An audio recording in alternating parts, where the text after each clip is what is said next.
Hi everyone, Ken here. So this is my recording of using my Tesla. So one of the things that most people are finding really weird is the handles. There's no handle, you have to push. You cannot push everywhere, it doesn't work. So you have to push around here, this corner, or around here.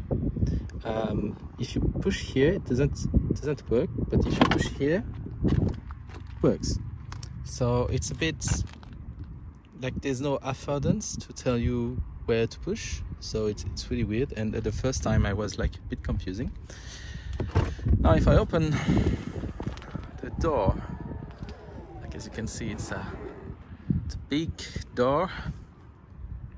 There's quite a lot of space, like a lot of space for the kids. That's great. So you can close in many different ways the door. The most obvious one is here, this little button that will close the door if you push on it. Then there's this one. If you're a passenger, this is the one you clearly see. The only thing is that you expect to be able to click to push here and that it closes the door, but it doesn't do anything. It's just a piece of plastic with an icon, and this is an affordance for most people that it's a button, but it's not. The actual button is here, which is always confusing for most people. So if you push there, it closes the door. And if you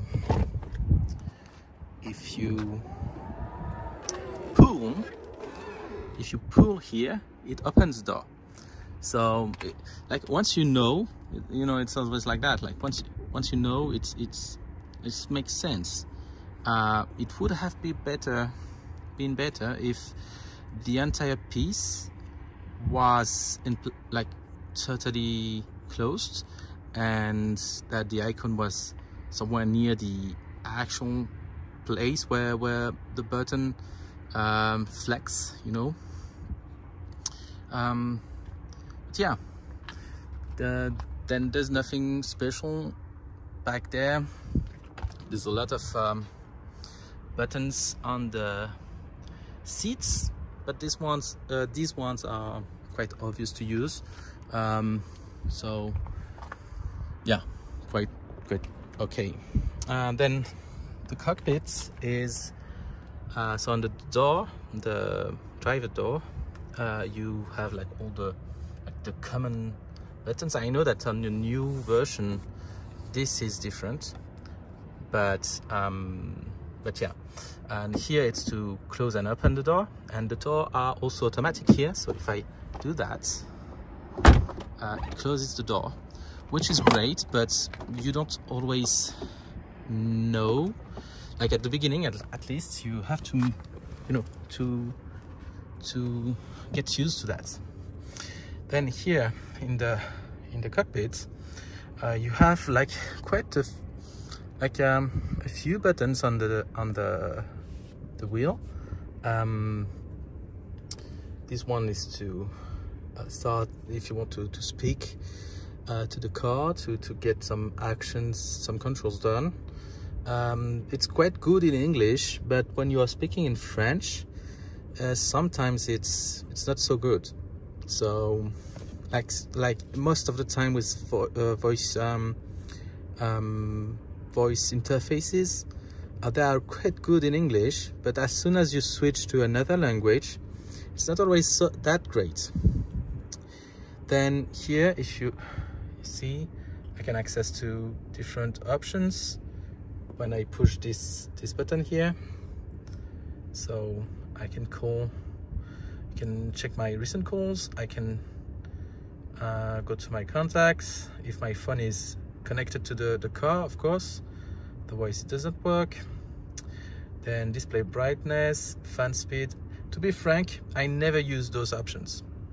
I never use, except the recent calls, I never use it. But yeah, that's me. Then here you have the energy consumption, and you see the state of the car. Right now it's off, and what is playing right now, this is a radio. Here you have sound control, see, and I can pass yeah, forward or backwards if I listen to like a playlist, something like that. Then on this side you have some controls, some analog controls. So this is for the drive. It might be obvious for American drivers to have like a handle here for that kind of thing, but just in Europe it's quite like it's often the case that this kind of thing is more like in the middle here, even if it's an automatic car. So you have to get used to that, but that's not the most difficult part of learning to use a car. Then you have two other controls here, three, sorry. So there's the one for the wipers, and there's this one for the cruise control. Let's call it what it is. It's a cruise control. And then you have the last one for the lights inclination. Yeah, and then you have the main big screen, and you have something here, a glove box, that is absolutely not obvious how to open it. So I'll let you guess it. It's here. It opens the glove box, and sometimes you see that the quality is not so great. It gets stuck when you push. The plastic moves behind the main one, and the button gets stuck, and it keeps opening the glove box. I had the same issue with my warning signals. So if I push that, you see, it puts the warning on, and sometimes the button gets stuck. So yeah, that's problematic. Now you have quite a few options on the screen on the top. So it's like your phone for that. You have the time, you have the Bluetooth, you have the Wi-Fi. Then you have this icon which tells you that there's an update for the car system. Then have a little warning here because I need to refill my windshield washer fluids. Then I have my driver option. So here this is me, this is my wife, this is the valet mode, and I can change, like if I change the position of the seats, you see, it proposed me to save this new option. Now if I restore it, it put the driver's seats at the same place. So if I do it again, I move here, then I restore. Like it's nothing groundbreaking here for many like cars in this price range. This is something that exists. It's common, but yeah, it's well done, I have to say. Then I have my charging options here. So now it opens the charging tab on the main car options screen, but previously in the previous version it opened a dedicated window that was placed that you know didn't require to cover the entire screen. It was just displayed right below on the screen and kept the rest of the interface usable. Now it's totally blocked, so it's quite intrusive. I don't know if it's a good thing or a bad thing, but that's the main change. We'll come back to this screen. Then I can close the car here, and here I have some navigation options. yeah, this part is quite well done. Like if you never used an electric car before, like the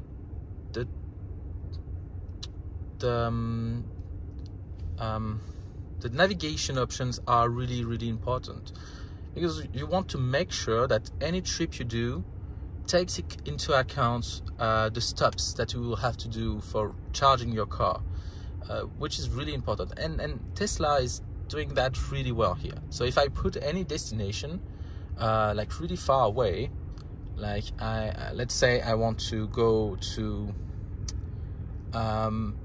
yeah, in the South France. I was recently in southern France. This is one of the destinations I entered back in the day. If I click on that,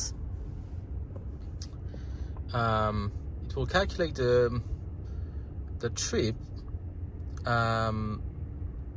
taking into account the stops. Now,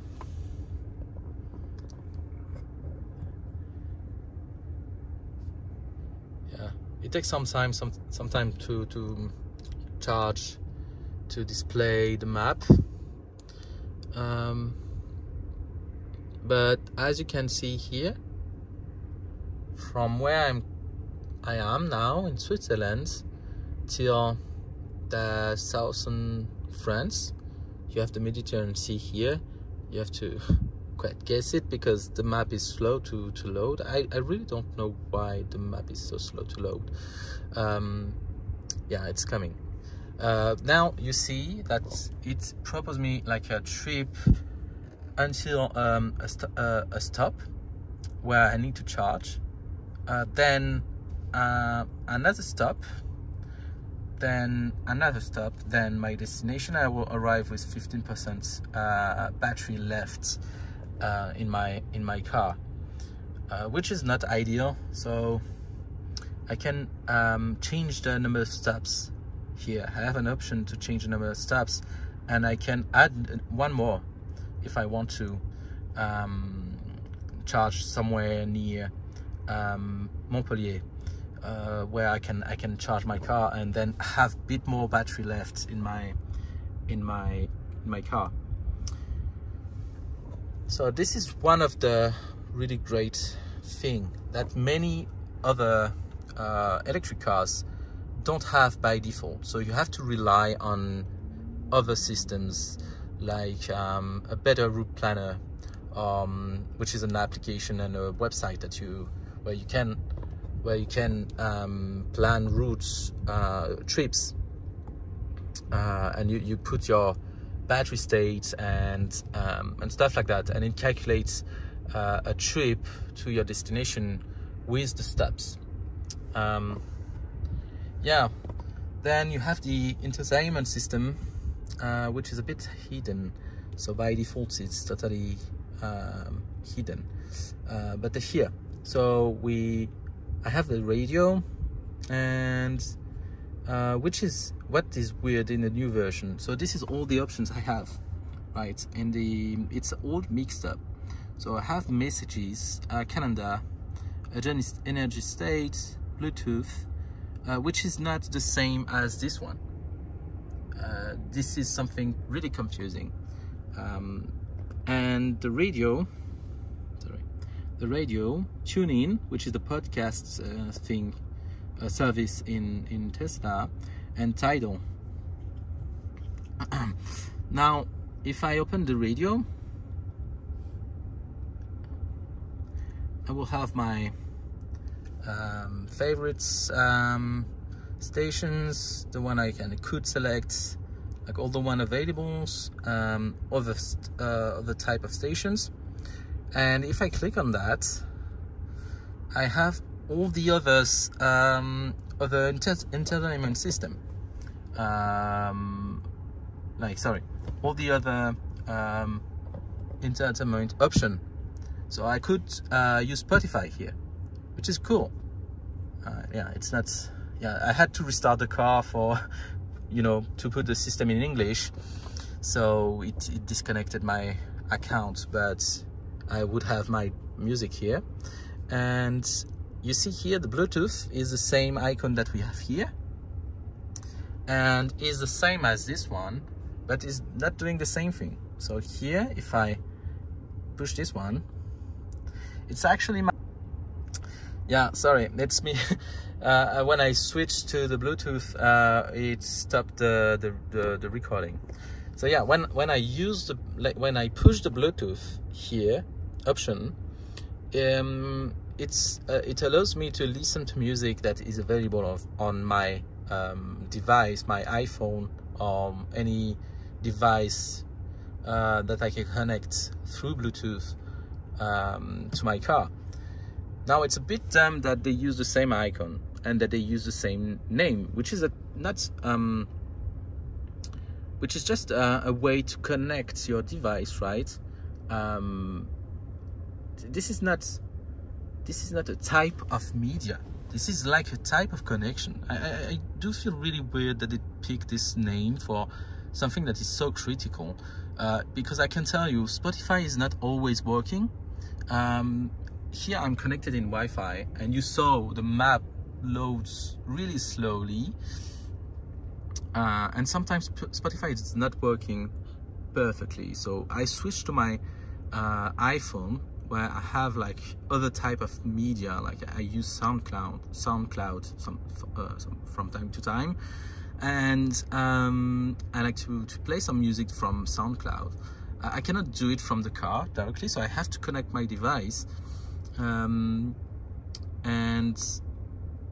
yeah, so this is something I use quite often, and it was not the name like that. It was devices. Before it was just named devices, and now they changed it to Bluetooth. It's really weird, and a bit confusing, because this one here is not doing the same thing. If I click on that, it opens the Bluetooth settings, where I can connect new devices, which is absolutely not the same thing as the Bluetooth here. Like, it's related, but it's not the same thing. So it's a bit like it. Yeah, it's a bit dumb. Now you see all the manipulations I have to do on my screen, just to be able to, like, let's say I'm driving. Okay, so let's close all the doors.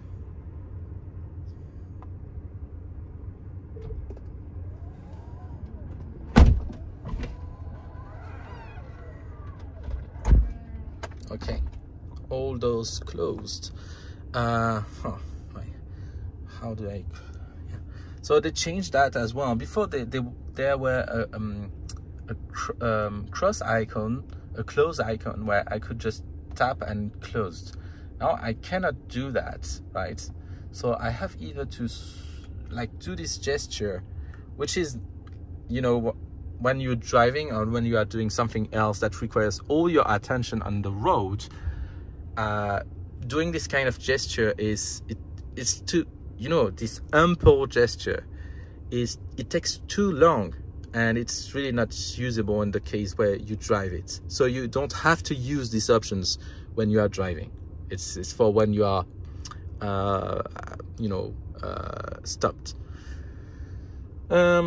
So the other option is to click back again to tap this icon again, which closes the drawer. But it's, you know, it's when you are playing with the options here, it makes more sense to have something close to where the action is, not right below there, where the icon is really small. You can miss it quite easily. Sometimes I tap on the heating options by accident when I want to push this one. This is quite dumb. So I'm here now. I'm driving. Let's say I'm driving, and I have my attention here. So basically, this is what I see when I'm driving, and so all the options that are available on the wheel, on the driving wheel, is really useful. I love that. I love that, the fact that I can quite easily and quickly access all those options. So here I'm pushing the brake, and the brakes activate the car. You hear the sound because I'm not attached, but we don't care. Now I'm on a parking lot where there's no one. Like there's some few cars, but there's nobody around. Okay, so this is what I see. Now I'm driving. I'm just focused on the road, right? And from time to time, I look at this screen, which is quite useful to have this screen here, because in the Model 3 you don't have this screen here. You just have like a big screen here, where you have to turn your head to check your speed or stuff like that, which is not ideal. Now I want to change the radio. I have to like, you know, leave my hand from the wheel and tap here and tap here and tap here and tap here. And now I can stop the music here, this is really useful, because this is where my attention here is. This is where my attention is, and this is easy to access. I don't have to look at this button to use it, because it's an area of accessibility, which is like, that makes sense, right? Now you see here, I want to reduce the size of this panel here. I have to do that. Then it displays back my camera, and I use this camera because the window behind is so small, actually, that you don't see anything. So it's better to have this camera turned on always, so that you can clearly see what is coming behind you, because the car is quite huge, and you have like a huge area where you don't see anything. If you turn back, you don't see much thing. So this is quite useful. So I like to see this one, but when I use the screen here, like to change the radio or to change the music, it has to open. I don't know why it has to open. Then sometimes it will just hide the camera view, because it takes too much place, and I have to do this gesture all the time when I'm using the car. And I can show you something,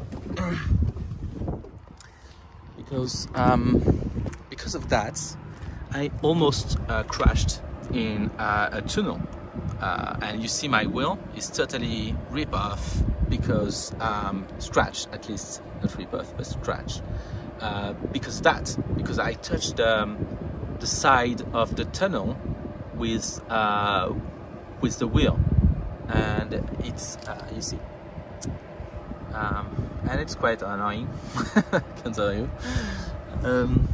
Yeah, so when I say it's dumb, I mean it's really dangerous in many cases, and the only kind of safe way to use that feature is to turn the cruise control on, and let the car keep its way on the road. Then you can focus here for like a short few seconds. It's way safer, because the car won't, you know, drift away on the side and on the other side and cause an accident. So the big screen is useful when you are stopped, or it's useful when you have the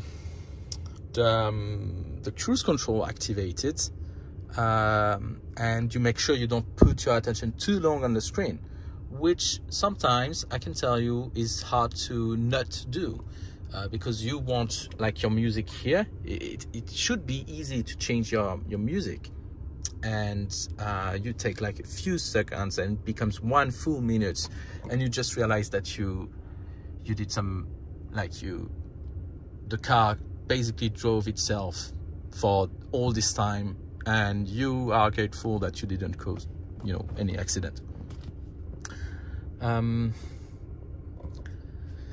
Yeah, and the last thing, I cannot show you how it works now because I cannot show you when I'm driving. I feel like it's too dangerous. But when I'm driving, I can activate the cruise control by double push, with a double push here, and it will show me the track on each side of the car here in blue, which means that the cruise control is activated, and then we'll have like a small wheel in blue here as well, and this tells me that the cruise control is activated. I also have like a sound feedback that tells me that the feature is activated.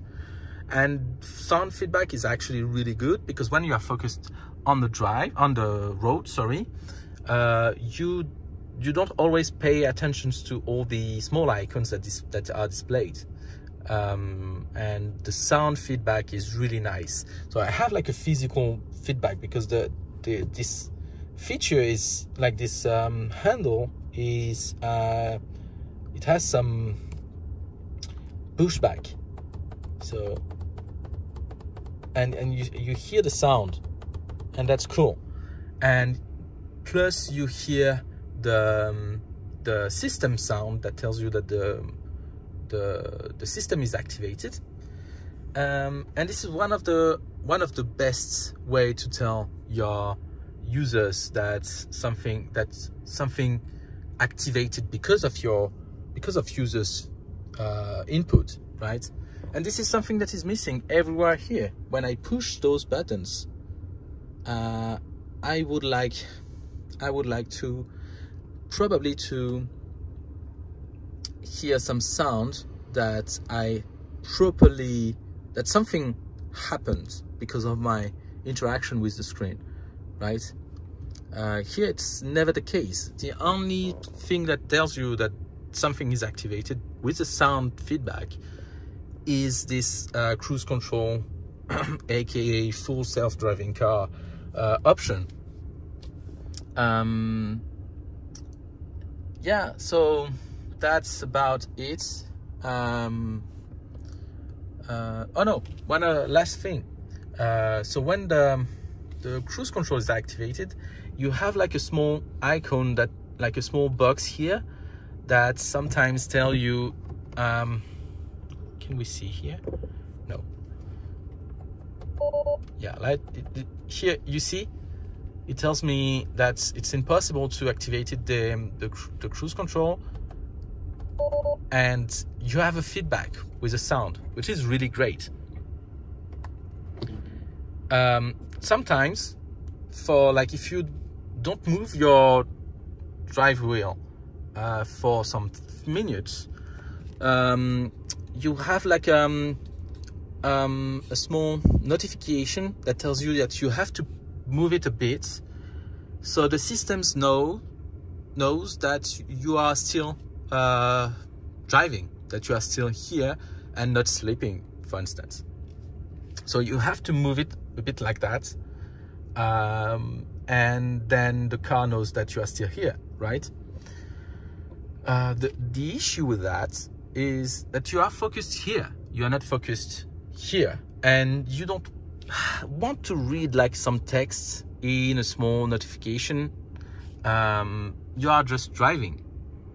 So from time to time, the system just, you know, trigger a warning because I didn't move the wheel, but the car is driving for me. Like the car is keeping the system is keeping the car in the lane.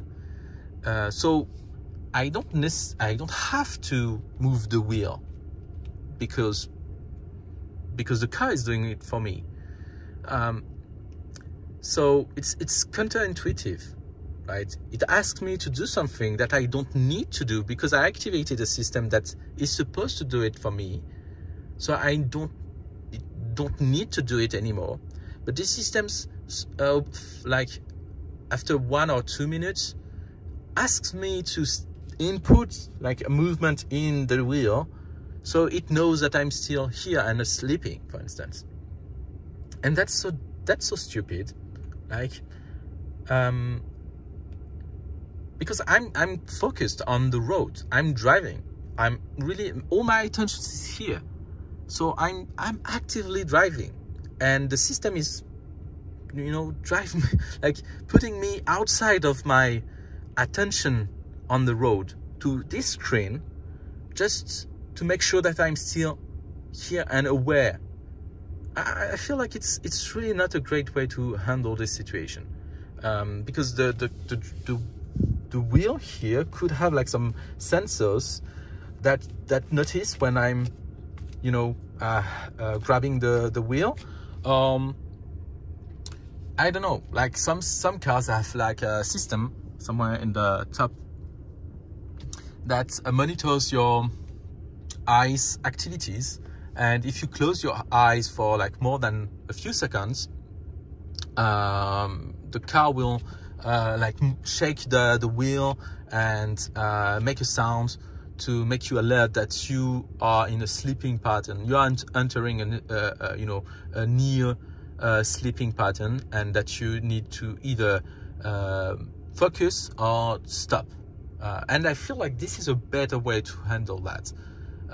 Yes, it requires another sensor, but like why a car manufacturer would provide many people with something that drives itself, but doesn't have the necessary means to monitor the attentionness of the users. Like it's don't do it if you cannot do it, right? Something like that. Yeah, so that's all for me. Hope this was interesting. Let me know if you have any more questions, and see you soon. Cheers.